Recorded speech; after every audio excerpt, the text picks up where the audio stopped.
Supreme mobiles. மொபைல்னா நம்பகமான ஒண்ணு, அது சுப்ரீம் மொபைல்ஸ் தான் கண்ணு. சுப்ரீம் மொபைல் பிரசன்ஸ் கலாட்டா வழங்கும் அறமும் விக்ரமனும் நிகழ்ச்சிக்காக உங்க எல்லாரையும் வரவேற்கிறோம். இந்த பயணம் அப்படிங்கிறது நான் இயக்க அரசியல்லேருந்து நான் ஆரம்பித்தேன். அது சாதாரண, அதாவது வெளியில் தெரியாத பல நபர்கள் இங்கே போராடிட்டு இருக்கிறாங்க. தன்னுடைய உழைப்பையும் வேர்வையும் ரத்தமும் சிந்தி பல பேர் முகம் தெரியாமல் அவங்க அதை எதிர்பார்த்ததும் இல்லை என்றைக்குமே. அப்படியான போராளிகளோடு சேர்ந்து தான் நான் என்னுடைய பயணத்தை ஆரம்பித்தேன். அதன் பின்னால் மீடியாங்கிறது தேவைப்பட்டது. அந்த கருத்துக்களை கொண்டு போய் சேர்க்கறதுக்கு ஊடகம் தானே இருக்குது. அதனால் அதை தேர்ந்தெடுத்தோம். அதற்கப்புறம் கலாட்டா 2018 வாக்கிலேருந்து நம்ம ஆரம்பித்தோம். அப்புறம் விஜய் டிவி. ஸோ இப்படி பல பயணங்கள், பல ஏற்றத்தாழ்வுகள், பல பிரச்சனைகள் எல்லாத்தையும் சமாளித்து கலாட்டாவில் தான் எனக்கு தெரிஞ்ச அதிகமான பிரச்சனைகள் வந்தது. ஸோ அவன் அந்த நிர்வாகத்துக்கு, கலாட்டா நிர்வாகத்துக்கு எப்போவுமே நான் it's close to my heart. ஏன்னா அவங்க எந்த இடத்துலையுமே என்னை தடுத்ததில்லை. சரி, நீங்கள் உண்மையை பேசுகிறீங்க, உண்மையாகவே பேசுங்க, எந்த இதை பற்றியும் கவலைப்பட வேண்டாம், நம்ம பார்த்துக்கலான்ற மாதிரி தான் சப்போர்ட் பண்ணியிருக்கிறாங்க. ஸோ அவங்களுக்கு இந்த மேடையை பயன்படுத்தி நான் மீண்டும் நன்றி சொல்லிக்கிறேன்.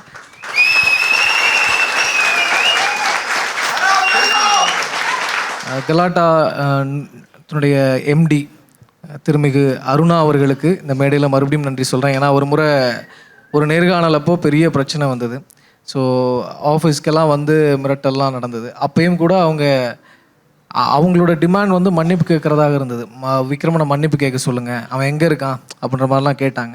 அப்போ இவங்க எம்டி என்கிட்ட சொன்னாங்க, நீங்கள் மன்னிப்புலாம் கேட்க வேணாம் விக்ரமன், நீங்கள் கரெக்டாக தானே பேசுனீங்க, நீங்கள் எதுக்கு மன்னிப்பு கேட்கணும் அப்படின்னா நான் ரொம்ப நன்றின்னு சொன்னேன். ஏன்னா எனக்கு கேட்குற ஐடியா இல்லை, பட் அவங்களுக்கு அந்த வணிகம், பிஸ்னஸ் அதையெல்லாம் தாண்டி இல்லை நம்ம அறத்தின் பக்கம் நிற்கலான்னு அவங்க நின்னாங்க இல்லையா, அதுக்கு ஒரு நன்றி. அதுக்கப்புறம் விஜய் டிவியில் நம்ம அழைச்ச போதும் கூட ஒரு தயக்கம் இருந்தது. ஏன்னா அது ஒரு என்னதான் இருந்தாலும் அது ஒரு ரியாலிட்டி ஷோ அப்படிங்கிறாலும் ஒரு வணிக நிகழ்ச்சி. ஸோ வணிக நிகழ்ச்சியில் நமக்கான ஸ்பேஸ் அங்கே என்ன இருக்கும், நம்ம என்ன பேச முடியும், நம்ம யார் கூட கம்யூனிகேட் பண்ண முடியும். நான் அந்த துறையோடு ரொம்ப நெருக்கம் இல்லாதவன். ஸோ நான் அதில் ஒரு 4 மாதம் நான் சீரியலில் நடிச்சிருந்தாலும் கூட அந்த சர்க்கிளில் எனக்கு பழக்கம் அதிகமாக கிடையாது. ஸோ அப்படி இருக்கும்போது என்னோடய கண்டென்ட் இல்லை நான் பேசுகிறதோ அவங்களுக்கு எப்படி கனெக்ட் ஆகும், இல்லை அவங்க பேசுகிறது நான் எப்படி கனெக்ட் பண்ணிக்க முடியுங்கிற ஒரு டவுட் இருந்தது. அதுவும் ஒரு 2 நாள் 3 நாள்னால் பரவாயில்ல, 106 நாட்கள் அப்படிங்கிறது ரொம்பவே டவுட்ஃபுல்லாக தான் இருந்தது. பட் இருந்தாலும் நான் சரி போகலாம், எல்லா மேடையும் நம்ம பயன்படுத்திக்கணும். மார்க்ஸ் ஒன்று சொல்லுவார், பெருமுதலாளிகள் புரட்சியையும் வணிகப்படுத்துவாங்க, அதுக்கு வியாபாரம் இருந்ததுன்னா வணிகப்படுத்துவாங்கன்னு சொல்லுவார். நம்ம அந்த இடத்துல போய் அவங்க மேடையை நம்ம பயன்படுத்திக்கிட்டு நம்ம சொல்ல வேண்டியதை சொல்லிடணும். ட்ரூ நம்ம கொள்கைகளை கரெக்டாக சொல்லணும். அவங்க நம்மளை பயன்படுத்தும் போது நம்மளும் அவங்கள பயன்படுத்திக்கிறதுல தவறு கிடையாது. நம்ம மக்களுக்காக பேசுகிறோம், அது எந்த மேடையாக இருந்தாலும் சரி பேசி ஆகணும். இது ஒரு ரியாலிட்டி ஷோ அப்படி தான் சொல்லி என்ன அழைச்சாங்க. இது ஒரு ரியாலிட்டி ஷோ, நல்லா விளையாடினீங்க அப்படின்னு சில பேர் வெளியில் சொன்னாங்க. அது விளையாட்டு இல்லை, அது வாழ்க்கை. நல்லா வாழ்ந்தீங்கன்னு தான் சொல்லணும். சொல்லும் செயலும் எப்படி இருக்குன்றதை நம்ம வாழ்ந்து காட்டினா தான் அதுக்கு விடை சொல்ல முடியும்.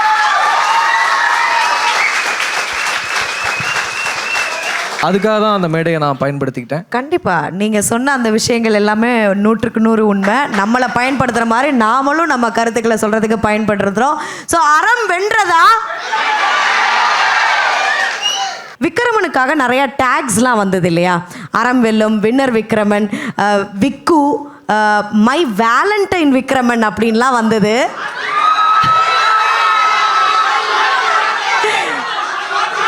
வாத்தி விக்ரமன், உங்களுக்கு பிடித்த ஹேஷ்டேக் அதில் என்ன? நிறைய ஹேஷ்டேக்ஸ் சொன்னீங்க. எனக்கு ரொம்ப வியப்பானது, எங்கள் அப்பா அம்மா உள்ளே நான் சொன்னாங்க, அறம் வெல்லுங்கிறது நல்லா போயிட்டுருக்கு அப்படின்னாங்க. எனக்கு அறம் வெல்லும் தான், அந்த ஹேஷ்டேக் தான் எனக்கு ரொம்ப பிடிக்கும். ஸோ உங்கள் வாயிலிருந்து வர ஒரே ஒரு வார்த்தை அறம் தான், அதுவும் அறம் வெல்லும் அப்படிங்கிறது தான் ஹேஷ்டேக்காகவும் ட்ரெண்ட் ஆகுது. காலத்தின் தேவையாகவும் இருக்குது. கண்டிப்பாக எஸ். மற்றபடி இந்த வாத்தி விக்ரமன் அப்படிங்கிறத நீங்கள் எப்படி பார்க்குறீங்க? வாத்தி அப்படிங்கிற ஒரு விஷயத்த உங்களை டேக் பண்ணி சொல்கிறாங்களே, அது நீங்கள் ஏற்றுக்கொள்கிற மாதிரி இருக்கா, இல்லை வாட் இஸ் யோர்? இல்லை வாத்திங்கிறது அதான் வாத்தி விக்ரமன்னா நான் சொல்கிற விஷயங்கள் தான் அதை தான் வாத்தியாக சொல்கிறாங்க. அதாவது என்னை விட பெரிய மேதைகள்லாம் பேசிட்டு போயிட்டாங்க. ஸோ இந்த இடத்துல இந்த மாதிரியான ஒரு ஜனரஞ்சகமான ஒரு ஷோவில் ஒரு என்டர்டெயின்மெண்ட் பிளாட்ஃபார்மில் அந்த விஷயம் பேசும்போது அது ஒரு சின்ன மாற்றத்தை உண்டு பண்ணுது அப்படின்னா அதை வாத்தி அப்படிங்கிறத சொல்கிறாங்க. வாத்தினா எஜுகேஷன் அப்படிங்கிறதா நான் பார்க்குறேன். ஸோ அந்த வகையில் எனக்கு மகிழ்ச்சி தான். நான் வந்து எனக்கு ஒரு இன்ச் வந்து சொசைட்டி நம்மளால் அப்படி முன்னேறி போச்சுன்னா நான் ரொம்ப மகிழ்ச்சி அடைவேன். அதில் சில விஷயங்கள் போய் சேர்ந்துருக்கு அப்படிங்கிறது வாத்தி விக்ரமன் ஹேஷ்டேக் மூலமாக எனக்கு புரிஞ்சுது. Nice thank you. இப்போ அடுத்து வந்து என்னென்னா, பிக் பாஸ் வீட்டில் வந்ததும் நீங்கள் உங்கள் அண்ணன் கமல் கிட்ட என்ன பேசுனீங்க? நான் மேடையில் சொன்ன மாதிரி தான், எனக்கு இந்த ஃபினாலே வரைக்கும் வந்து இந்த மேடையில் ஒரு அண்ணனுக்கு தம்பியாக சகாவா நான் நிற்கிறது ரொம்ப மகிழ்ச்சின்னேன். இன்னொரு சில இடங்களில் கூட நான் சொன்னேன், அதாவது அவர் ஒரு வணிக நிகழ்ச்சி அப்படிங்கிற கட்டுப்பாடுகளையும் மீறி அவர் அந்த இடத்துல அறத்தின் பக்கம் நின்றார் அப்படின்னு தான் நான் பார்க்குறேன். ஸோ அப்படி ஒரு வேளை அது நிகழாமல் போயிருந்தால் அவர் 2வது வாரத்திலிருந்து இல்லை இந்த இந்த பிஸ்னஸ்க்காக நம்ம சில விஷயங்கள் பண்ணலாங்கிற ஒரு நெருக்கடிக்கு அவர் ஆளாகி இருந்தால் நான் அந்த எபிசோடிலேயே அந்த வார எபிசோட்லேயே நான் எழுந்து நின்று நான் வாக் அவுட் பண்ணுறேன்னு சொல்லிட்டு வந்திருப்பேன். ஸோ அதுதான் உண்மை. பட் அது நடக்கலை. அவர் வந்து அறத்தின் பக்கம் நின்றார். ஸோ நான் கடைசி வரைக்கும் நான் அதை நம்பினேன், இப்போவும் நம்புகிறேன். அண்ட் எனக்கு ரொம்ப மகிழ்ச்சி, அவர் கடைசியாக அறமே வெல்லும்னு சொல்லி என் தோளில் கை வச்சது இன்னும் மிகப்பெரிய மகிழ்ச்சியை கொடுத்தது. இது வெற்றி தோல்வி அப்படிங்கிறத தாண்டி ட்ரோஃபி அவர் யார் கையில் வேணால் கொடுத்துருக்கலாம், அது நமக்கு பிரச்சனை கிடையாது. என்னென்னா இது ஒரு பெரிய எக்ஸாம்பிளாக டிரான்ஸ்லேட் ஆகிடக்கூடாதுங்கிற பயம் எனக்கு உள்ளே இருந்தது. நான் உள்ள வீட்டுக்குள்ளேயும் நான் பேசியிருந்தேன். ஏன்னா எனக்கு சில விஷயங்களை நான் சென்ஸ் பண்ண முடிஞ்சுது. ஏன்னா வெளியில் என்ன நடக்குதுங்கிறதுக்கான ஒரு இது நமக்கு தெரியாது. நம்ம உள்ளுக்குள்ளே இருக்கோம், நமக்கு என்ன நடக்குதுன்னு தெரியாது, ரொம்ப பிளாங்காக தான் இருக்குது. வெளியிலேருந்து உள்ளே வந்தவங்களும் பாசிட்டிவான விஷயங்களை நம்மக்கிட்ட எதுவும் சொல்லலைங்கிற போது சரி இது எப்படி போய் இவங்க காமிச்சிருக்கிறாங்க, இது எப்படி வெளியில் போயிருக்குன்னு தெரியல. பட் இருந்தாலும் நமக்கு வெற்றி கிடைக்குது தோல்வி கிடைக்குதுங்கிற தாண்டி சரியான நபருக்கு அது போய் சேரணும். அது தவறான நபருக்கோ இல்லை வேறு மாதிரி அது தீர்ப்பு மாறி போச்சுன்னா அது டிரான்ஸ்லேட் ஆகி இல்லை இப்படியான நபர்களுக்கு தான் வெற்றி கிடைக்கும், இப்படி செஞ்சால் தான் வெற்றி கிடைக்கும் அப்படிங்கிற விஷயம் வந்து சொசைட்டிக்குள்ளே போயிடக்கூடாது. அது இன்னும் நம்ம ரொம்ப காலமாக அதை கஷ்டப்பட்டு இந்த மண்ணை வந்து பண்படுத்திக்கிட்டே வந்துக்கிட்டே இருக்கும். இப்போ திரும்ப பின்னோக்கி போயிடக்கூடாதுன்ற ஒரு அச்சம் வருத்தம் எனக்கு இருந்தது. ஸோ அதை அவர் மேடையில் அறமே வெல்லும்னு சொன்னபோது எனக்கு அப்பா மகிழ்ச்சியாக இருந்தது. ஏன்னா கண்டிப்பாக நீங்கள் சமூக வலைதளங்களில் வந்து பார்த்தீங்கன்னா இந்த வின்னர் எப்படி அப்படிங்கிற டிஸ்கஷன் தான் வந்து அதிகமாக போயிட்டு இருந்தது. நம்ம அந்த கமெண்ட்ஸ்குள்ளே நம்ம அடுத்து வந்து பேசுவோம். ஆனால் அதனால தான் வந்து கமல் சாரும் விக்ரமனுடைய கெமிஸ்ட்ரி வந்து ரொம்ப நல்லா இருந்ததுன்னு சொல்லலாம். நீங்கள் 2 பேரும் சேர்ந்து அசீம் அவர்களுக்கு வந்து நீங்கள் டைட்டில் ட்ராஃபி வந்து கொடுத்தீங்க. அண்ட் அந்த ஒரு ஃபோட்டோ வந்து பார்க்கும்போதே நிறைய பேர் வந்து சோஷியல் மீடியாவில் பேசியிருந்தாங்க, the picture speaks every thing அப்படின்னு சொல்லிட்டு. நீங்களும் கமல் சாரும் சேர்ந்து இருந்தீங்க, அசீம் அவர்கள் வந்து தனியாக இருந்திருந்தாங்க. ஸோ அந்த கெமிஸ்ட்ரி அண்ட் மக்கள் வந்து இப்போ ஒரு டிஸ்கஷன் பண்ணிகிட்டு இருக்காங்களே, இது கரெக்டான டெசிஷன் தானா, எங்கே மக்களுடைய நோக்கம் போயிட்டுருக்கு அப்படின்ற ஒரு டிஸ்கஷன் இருக்குல்ல, அதை பற்றி என்ன சொல்கிறீங்க? இல்லை அதான் இந்த ஷோ குறிப்பாக நான் சொன்ன மாதிரி இது கமலண்ணனே ஒரு எபிசோடில் சொன்னார் 35 மில்லியன் பேர் இதனுடைய பார்வையாளர்கள் அப்படின்னு. அப்போ 3.5 கோடி பேர் பார்க்குறாங்க டெலிவிஷனில். அப்போ டெலிவிஷனில் 1 மணி நேரம் எபிசோடு அப்படின்னா அதில் குழந்தைகள் இருப்பாங்க, தாய்மார்கள் இருப்பாங்க வீட்டில், அவங்க தான் பார்க்குறாங்க இந்த ஷோ. அதுக்கப்புறம் ஹாட் ஸ்டாரில் பார்க்குறது அது தனி, அப்புறம் இன்னொன்றில் போடுறாங்க டக்கரில் போடுற அன்சீன் அது தனி. இப்போ இந்த 1 மணி நேரம் ஷோவை குழந்தைகள் பார்க்குறாங்க, தாய்மார்கள் பார்க்குறாங்க. அப்போது இந்த மெசேஜ் யார்கிட்ட டைரெக்டாக போய் சேருதுன்னா அடுத்த தலைமுறைக்கு போய் சேருது, குழந்தைகள்கிட்ட போகுது. தாய்மார்கள் தங்கள் குழந்தையை வளர்க்குறதுக்கு இந்த ஷோ வந்து பார்க்கும்போது அது ஒரு எக்ஸாம்பிளாகவும் இருக்கும். அப்போது நம்ம உள்ளே இருக்கும்போது நம்ம ஒரு எக்ஸாம்பிளாக தான் இருக்கணும் அப்படிங்கிறது என்னுடைய கருத்து. அப்போது சரியான எக்ஸாம்பிளை இந்த சொசைட்டிக்கு செட் பண்ணுறதுக்கு இந்த ஷோ வந்து உதவியாக இருக்குது. அப்போ தவறான எக்ஸாம்பிள் செட் ஆகிடக்கூடாது. அந்த டிஸ்கஷன் இப்போ போயிட்டுருக்கு. நம்ம குழந்தைகளை வளர்க்கும் போது தவறான எக்ஸாம்பிளை பார்த்து வளர்த்தக்கூடாதுங்கிற டிஸ்கஷன் தான் இப்போ போயிட்டுருக்கு. அப்போ விக்ரமன் வந்து தவறான எக்ஸாம்பிள் அசீம் அவர்கள் அப்படின்னு சொல்ல வரீங்களா? தனி மனிதரை பற்றி நான் இங்கே பேச விரும்பலை, யாரை பற்றியுமே நான் இங்கே பேச விரும்பலை, விமர்சனம் பண்ண விரும்பலை. ஆமாம், ஏன்னா இப்போது அவரை நான் ஏற்கனவே பல இடங்களில் சொல்லிட்டேன். இதை திரும்ப அவரை பற்றி பேசுகிற ஒரு மேடையாக நம்ம வைக்க வேண்டாம். ஏன்னா அவருக்கும் ஃப்யூச்சர் இருக்குது, நம்ம அதையும் பார்க்கணும். இன்னொன்று, விமர்சனம் பண்ணுறவங்களும் இப்போ கண்ணியமாக விமர்சனம் பண்ணணும் அவரையும். ஏன்னா அந்த மாதிரியான டிஸ்கஷன் தான் நமக்கு சரியானது. நம்மளுடைய சைடு வந்து அறம் தான், கண்ணியமான விமர்சனங்கள் நம்ம பண்ணணும். ஸோ தனி மனித விமர்சனம், தனி மனிதரை பற்றி எந்த ஒரு கருத்தையும் நம்ம இந்த மேடையில் இல்லை, எங்கேயுமே நம்ம பேச வேண்டாம்னு நான் நினைக்கிறேன். பேச வேண்டியது கொள்கையை, எக்ஸாம்பிளாக யார் இருக்கணுங்கிறத பற்றி மட்டும் நம்ம பேசுவோம். ஏன்னா அதான் குழந்தைகளுக்கு யாரை காட்டி நம்ம வந்து வளர்க்கணும் அப்படிங்கிறதான் முக்கியம். அது இந்த ஷோவில் நடந்திருக்குன்னு நான் நினைக்கிறேன். ஸோ அதுதான் என்னுடைய வெற்றியாக நான் பார்க்குறேன். அது ட்ரோஃபியோ மற்றபடி அதில் கொடுத்த அந்த பரிசு தொகையோ எனக்கு பெரிய விஷயமா படலை. ஸோ அது நிறையாவே வந்து கன்வே ஆயிருக்கு. அதனால தான் வந்து இவ்வளோ பேர் சேர்ந்துருக்காங்க. எங்கே போனாலுமே உங்களுக்கு அந்த ஒரு ஆதரவு இருக்குது அப்படின்னு நினைக்கிறேன். மக்கள் உங்களை தேர்ந்தெடுத்து இவ்வளோ தூரம் வந்திருக்காங்களே, ஸோ நீங்கள் அந்த பிக் பாஸை சரியாக பயன்படுத்திக்கிட்டேன் அப்படிங்கிற அந்த திருப்தி இருக்கா உங்களுக்கு? என்னால் இயன்றவரை நான் பயன்படுத்திக்கிட்டேன். எனக்கு இயன்றவரை எனக்கு கிடைத்த வாய்ப்புகள் எல்லாம் நான் பயன்படுத்திக்கிட்டேன். ஒரு ஸ்கிட் ஒன்று பண்ணணும்னு சொல்லியிருந்தாங்க. அந்த ஸ்கிட்டில் வெவ்வேறு விதமான கதைகள் டிஸ்கஸ் பண்ணப்பட்டது. ஸோ நான் மனித கழிவை மனிதர்களே அகற்றும் அந்த அவலத்தை பற்றி நான் ஒரு ஸ்கிட் பண்ணணும்னு எனக்கு நினச்சேன். ஸோ நான் அதை பண்ணேன். அவங்களோட பிரச்சனைகளை பற்றி பேசணும்னு நான் நினச்சேன். ஏன்னா நிறைய கொரோனா டைமில் அவங்க மேலே பூ போடுறது, அவங்களுக்கு கை கொடுக்கறது, வரவேற்கிறதுன்ற லேபர்ஸ் இருக்காங்க இல்லையா, ஸோ அவங்களுக்கு பண்ணுறது இருந்தது. அது மட்டுமே போதாது, அவங்க நிலை மாறணும்னா மனமாற்றம் ஏற்படணும். சம்மந்தப்பட்டவர்கள் குறிப்பாக அரசில் இருக்கிறவங்க, ஏன்னா ஏற்கனவே சட்டம் இயற்றப்பட்டுருச்சு 2013 அப்போ அந்த சட்டத்தை நிறைவேற்றுறதுக்கு தேவை வந்து மனமாற்றம் தான். அதிகாரத்தில் இருக்கவங்க தான் அதை பண்ணணும் அப்படிங்கிறது தான் நான் அந்த ஸ்கிட்டினுடைய கருத்தாக நான் சொல்லியிருந்தேன். இப்போ பிக் பாஸ்க்குள்ளே நடக்கிற விஷயங்களை பற்றி கேட்போம். பிக் பாஸ் வீட்டுக்குள்ளே உங்களுக்கு யார் மேலே நம்பிக்கை இருந்தது, யார் மேலே ஒரு சின்ன வருத்தம் இருக்குது, இப்போ சொல்ல முடியுமா? அதை இல்லை, நான் எபிசோடு எதுவுமே பார்க்கல வெளியில் வந்து. எதுக்குன்னா நான் அங்கே இருக்கவங்களில் நிறைய பேருடைய நட்பை நான் தொடரணும்னு நான் நினச்சேன். அதனால் அது எந்த வகையிலும் டிஸ்டர்ப் ஆகக்கூடாதுங்கிறதுனால எபிசோட்ஸ் எதுவுமே பார்க்கல.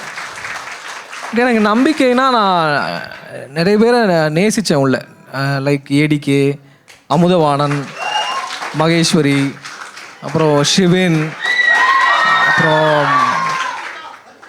ரச்சிதா, அவங்களாம் அதாவது ஒரு நண்பர்களாக அவங்கக்கிட்ட இருந்தவுடைய விஷயங்கள் வந்து எனக்கு பிடிச்சிருந்தது. ஸோ அவங்கக்கிட்ட நான் பழகினேன். நமக்கு அது வீட்டுக்கு வெளியில் வந்ததுக்கப்புறம் அந்த அண்டர்ஸ்டாண்டிங், ஃப்ரெண்ட்ஷிப் எப்படி இருக்குங்கிறது நமக்கு தெரியாது. பட் அந்த வீட்டுக்குள்ளே வாழும்போது எனக்கு அதான், இப்போது வீட்டுக்குள்ளே ஒரு மாதிரியும் வெளியில் ஒரு மாதிரியும் இருக்கிறது எனக்கு உடன்பாடு கிடையாது. வீட்டுக்குள்ளே எதுக்காக நம்ம போனோம், நம்ம வாழ்க்கையை வாழ தான் போனோம். ஸோ அவங்களுடைய அன்பை பெறுறது தான் முதல் வெற்றியாக இருக்கும். வீட்டாருடைய அன்பை பெறுறது தான் முதல் வெற்றி. அவங்கள அரவணைச்சு போகிறது தான் முதல் வெற்றி. அதுக்கப்புறம் தான் அது சமூகத்தில் டிரான்ஸ்லேட் ஆகும்னு நான் நினைக்கிறேன். வீட்டார்ட்ட நம்ம வந்து பகைச்சிக்கிட்டு தனியாக நின்னோம்னா வெளியில் இருக்கக்கூடிய வெற்றியை நம்ம பெற்றுலாம்னு நினைக்கிறது ராங் ஸ்ட்ராட்டஜி. அந்த வருத்தம், இவங்க மேலே வருத்தம்னு எதுவும் இல்லையா? யார் மேலேயும் வருத்தம் இல்லை. ஒவ்வொருத்தருக்கும் ஒவ்வொரு காரணங்கள் இருக்கும் அந்த மாதிரி அவங்க நடந்துக்கிட்டதுக்கு. அது நம்ம அந்த இடத்துல மறப்போம் மன்னிப்போம் தான். மறப்போம் மன்னிப்போம், கரெக்டு. ஓகே, இப்போ நம்ம வந்து வெளியில் யாராவது டார்கெட் பண்ணுறாங்க அப்படின்னா நமக்கு நேரடியாக தெரியும் இவங்க நம்மளை டார்கெட் பண்ணுறாங்க, இதுக்காக தான் கேள்வி கேட்குறாங்கன்னு. உள்ளேயும் வந்து நிறைய டார்கெட்ஸ் வந்து இருந்தது. அவங்க டைரெக்டாக நம்மளை டார்கெட் பண்ணுறாங்களேன்னு தெரிஞ்சே அவங்க கூட வந்து பேசுகிறீங்க, பழகுறீங்க, அவங்க கூடயே வாழ்கிறீங்க. அந்த டார்கெட்டிங் பற்றி வந்து சொல்லுங்கள். யார் உங்களை அதிகமாக டார்கெட் பண்ணா? நிறைய பேர்கள்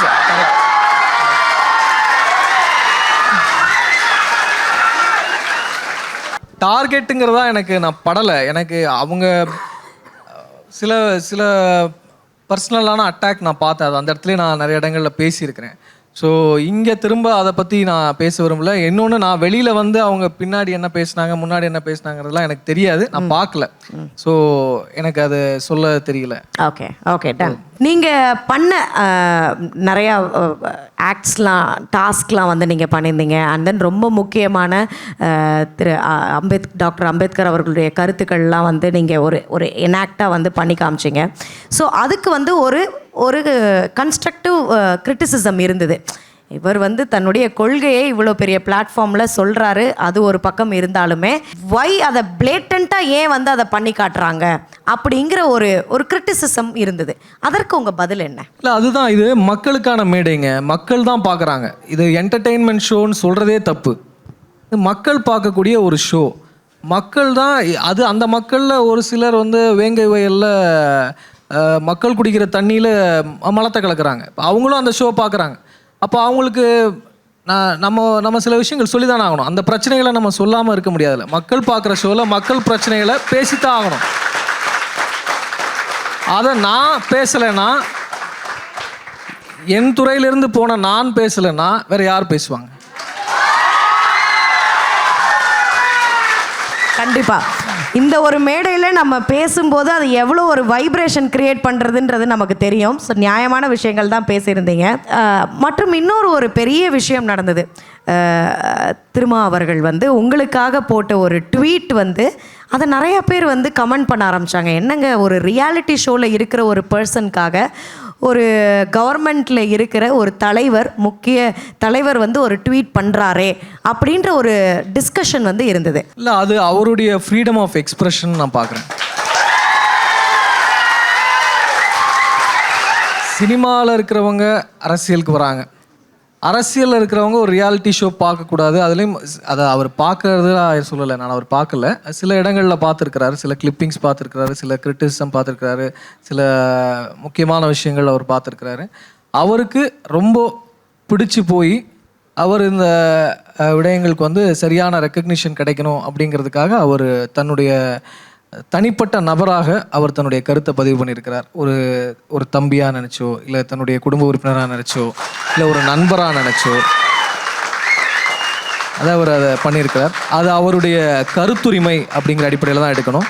அது இப்போ அவர் கருத்தே சொல்லக்கூடாது அப்படின்னு சொல்ல முடியாது. இப்போ எல்லாருக்குமே ஒரு பிஆர் அப்படின்ற ஒரு டீம் இருக்கிறது இல்லையா? ஸோ இப்போ எல்லாருமே சொல்கிறாங்க, நீங்கள் மீம்ஸ்லாம் கூட வந்து பார்த்துருப்பீங்க, ஒவ்வொருத்தவங்களுக்கும் ஒரு பிஆர் டீம் அப்படின்னு. அப்போது ஒரு அரசியல் கட்சி தலைவர் அவர்கள் வந்து உங்களுக்கு ஒரு ட்வீட் பண்ணும்போது அப்போ அதுவும் ஒரு பிஆர் தானே? அவருடைய ட்வீட் வந்து 15வது வாரத்தில் வந்திருக்கு, அப்படி தான் எனக்கு சொல்லப்பட்டது. நான் வெளில வந்தோடனே பார்த்தேன். நான் 14 வாரம் மக்களுடைய வாக்குகளை பெற்று அந்த வீட்டுக்குள்ள இருந்திருக்கேன்.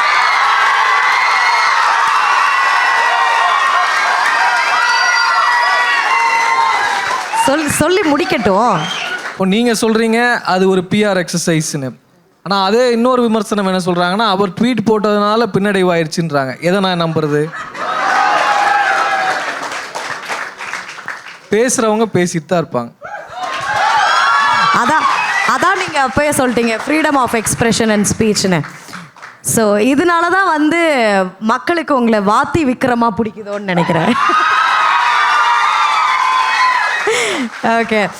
ஸோ எனிவே நீங்கள் வந்ததுக்கு அப்புறமேட்டு நிறையா கருத்துக்கள், இப்போ உங்களுடைய கருத்துக்கள் வந்து மக்கள் மத்தியில் ஆழமாக பதிஞ்சிருக்கு. அது காலங்காலமாக பல தலைவர்கள் சொல்லிட்டு தான் இருக்கிறாங்க. கருப்பு ஆடை போட்டிருக்கீங்க. நான் கேட்குறேன், விக்ரமன் அவர்களுக்கு கடவுள் நம்பிக்கை இருக்கா? இல்லை.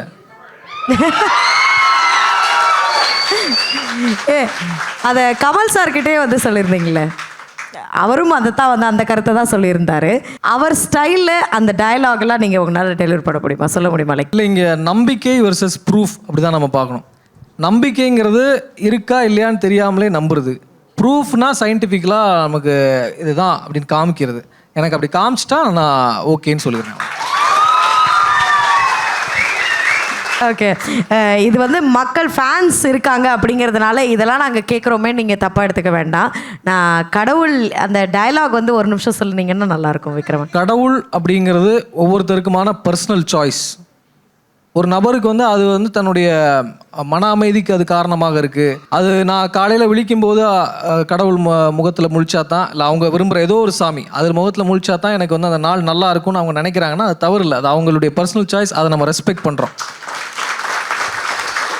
அதே சமயம் கடவுள் இல்லை, மனிதர்கள் தான் முக்கியம், நாங்கள் வந்து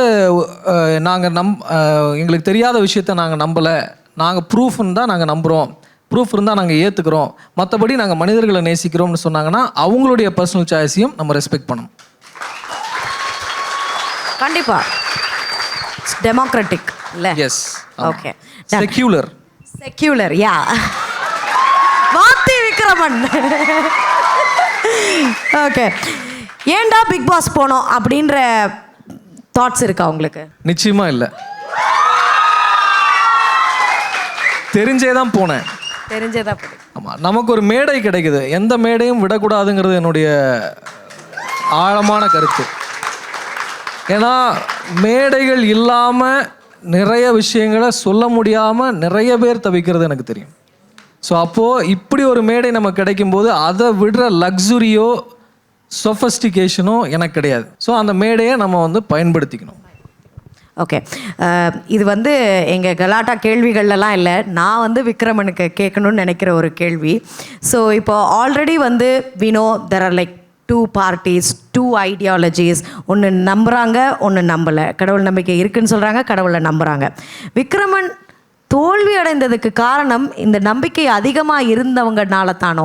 அவங்க எல்லாருமே இன்னொரு பக்கம் போயிட்டதுனால தான் விக்ரமனுக்கு வந்து அந்த வின்னிங் அது வந்து இல்லையோ? ஸோ 2 ஐடியாலஜி இருக்கும்போது வந்து விக்ரமன் ஐடியாலஜி என்னன்றது எங்களுக்கு தெரியும். ஏன், எதனால் விக்ரமன் வின் ஆகலை? இந்த நிகழ்ச்சிக்கு உள்ளே வரும்போது ஆரத்தி எடுத்து வரவேற்றாங்க. அவங்க யாரு? கடவுள் நம்பிக்கை உள்ளவங்க. இங்கே கடவுள் நம்பிக்கை இல்லை அப்படிங்கிறதெல்லாம் இங்கே கிடையாது. அவங்க வீட்டில் ஒரு பையன் எப்படி இருந்தால் நல்லா இருக்கும்னு பார்த்துருக்காங்க. அது அவனோட சாய்ஸ் அப்படின்னு அவங்க ஏற்றுக்கிறாங்க. அவன் நம்மளுடைய விஷயத்தையும் அவன் ரெஸ்பெக்ட் பண்ணுவான்னு அவங்க நம்புகிறாங்க. அதையும் அவங்க புரிஞ்சுக்கிட்டாங்க. அதனால தான் என்னை ஏற்றுக்கிட்டாங்க.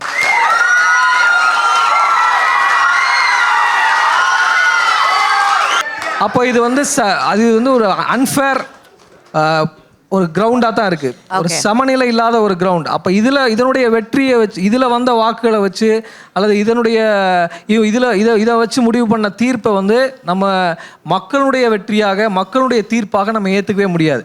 இதில் பின்னாடி நிறைய வேலைகள் நடந்ததாகவும் சொல்கிறாங்க.